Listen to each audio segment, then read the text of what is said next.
इमाम हुसैन और एक बेऔलाद हिंदू औरत का वाकया बहुत पहले की बात है। जौनपुर शहर में सुनारों का एक हिंदू खानदान का मुखिया सुंदरलाल एक बड़ा तजुर्बेकार और अक्लमंद शख्स था और जायदाद उसके पास थी। बाजार के बीच चौराहे पर सोने चांदी की उसकी एक बड़ी दुकान भी थी। व्यापारियों पर रात दिन धन बरसता था, लेकिन सारी दौलत और खुशहाली के बावजूद सुंदरलाल की दुनिया अधूरी थी, क्योंकि उसके यहाँ कोई औलाद नहीं थी, जिसकी वजह से वह अक्सर उदास और रहा करता था।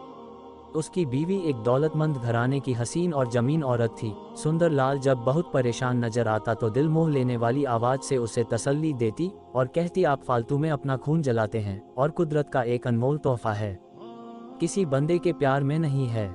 जिस दिन मालिक की कृपा हो जाएगी आपके नाम का चिराग जल उठेगा।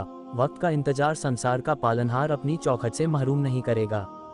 एक न एक दिन हारिया सरसों की कली खिल कर रहेगी। और दिलकश बीवी की बातों से शबनम की ठंडी बूंद टपक रही थी और थोड़ी देर के लिए सुंदरलाल की आग बुझाती के बाद धुआं उठने लगता और फिर सुलगने की कैसी है चेहरे से जाहिर होने लगती का हाल भी अपने शहर से कुछ ज्यादा हालत खराब नहीं था। उसकी ममता का सूखा हुआ चश्मा, उसकी आगोश की वीरान मैसेज और उसकी रातों की उदास तन्हाई अंदर ही अंदर उसे शर्म आती रहती थी, क्योंकि आदतन वह बहुत ज्यादा शांत मिजाज और सब्र करने वाली औरत थी।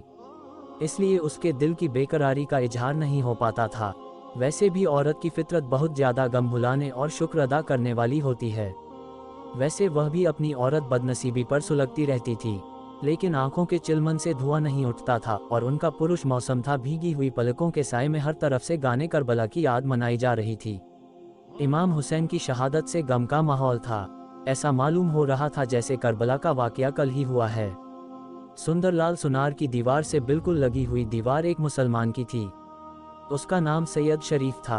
वह हर साल मुहर्रम की 10वीं तारीख को बेहद एहतमाम के साथ किसी की शहादत की महफिल में फिर क्या करता था, जिसमें शहर के सारे नामचीन और आस्ताने अहलेबत इंतहाई जज्बे अकीदत के साथ शरीक होते थे। मजलिस के खत्म होने पर 14 करबला की रूह को शरबत वगैरह का साले समाप्त किया जाता था, जिसे तबर्रुक के तौर पर मजलिस में मौजूद तमाम लोगों को तकसीम किया जाता था।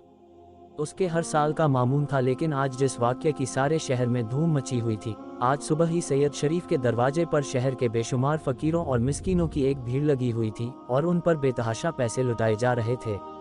याद करने पर पता चला कि शरीफ ने आज अपने 3 महीने के दूध पीते बच्चे को पैसों के बराबर वजन किया है। वही पैसे तकसीम किया जा रहे हैं।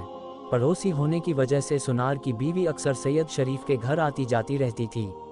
उसके दरवाजे पर सारा दिन इंसानों का हुजूम देखकर तफ्तीश की गरज से शाम को उसके घर आई और सहयोग शरीफ की बीवी से पता किया, क्यों बहना तुम्हारे घर पर क्या था? दिन भर फकीरों का आना जाना लग रहा था, अभी शाम को भीड़ कम हुई तो खैरियत जानने आई हूँ। शरीफ की बीवी ने जवाब दिया, ये भी कोई पूछने की बात है? आज मुहर्रम की 10वीं तारीख है। सारी दुनिया के मुसलमान आज ही के दिन खुशियाँ मनाते हैं। सुनार की बीवी ने बात काटते हुए कहा, वह तो मैं भी जानती हूँ कि आज तुम्हारा दिन है।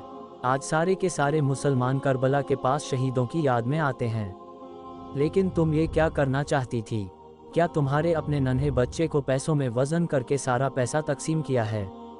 क्या मुहर्रम की मजहबी रस्म में ये भी शामिल है? सैयद शरीफ की बीवी ने गलतफहमी दूर करने के अंदाज में कहा, मुहर्रम की रस्मों में यह चीज़ शामिल नहीं। वैसे खबर सही मिली है तुम्हें, लेकिन उसकी कहानी बड़ी दर्दनाक है। वह तुम्हारी समझ में नहीं आएगी। सुनार की बीवी इस जवाब पर चौंक गई।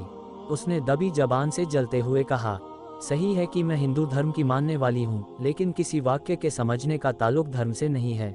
कहानी कोई भी समझ सकता है, ये बात करके तुमने और शौक पैदा कर दिया है। अब तो ये कहानी मैं सुनकर ही उठूंगी।